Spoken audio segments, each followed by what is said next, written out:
আবার হাতগুলো নেই যেখানে লাগে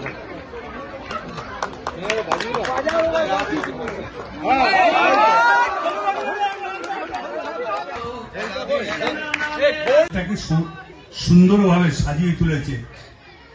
এর ভেতরে চেয়ারম্যানের অবদান আছে, দেবা এবং চেয়ারম্যান হবে 200 বছরকার মন্দির। তা আমি বলেছিলাম যাব, 100 বার যাব।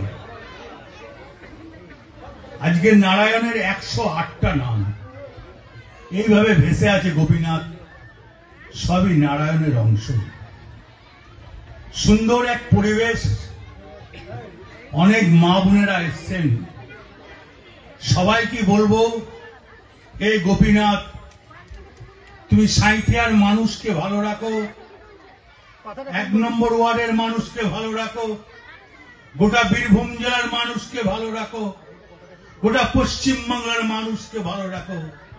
গোপীনাথ তোমার যথেষ্ট প্রভু, তোমার ক্ষমতা আছে, তুমি প্রভু, তুমি গোবিন্দ, তুমি সব পারো।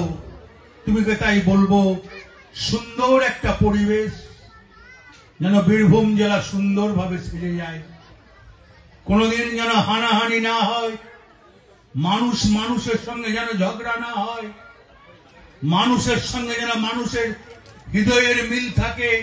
হে গোপীনাথ, তুমি নজর রাখবে। আমরা যদি কিছু ভুল করি, তুমি আমাদের বুঝিয়ে দেবে এটা তোমার ভুল, এ রাস্তায় চলা যায় না। মানুষকে ভালোবাসুন, আগে মানুষকে ভালোবাসুন, তবে নিজের ভালো হবে।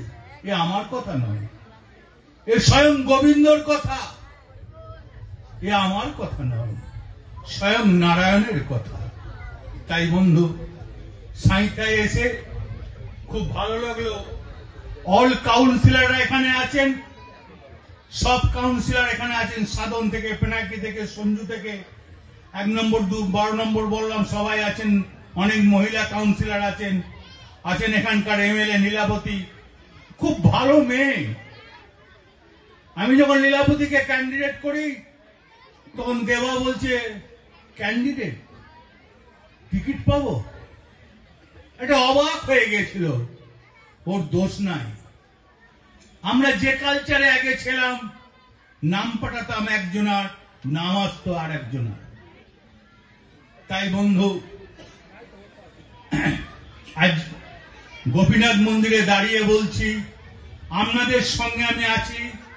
যখন ডাকবেন আমি আপনাদের পাশে থাকব, সুখে দুঃখে সাথী হব, যা বলবেন তাই করব। জয় গোপীনাথের জয়, এখানকার মানুষের জয়।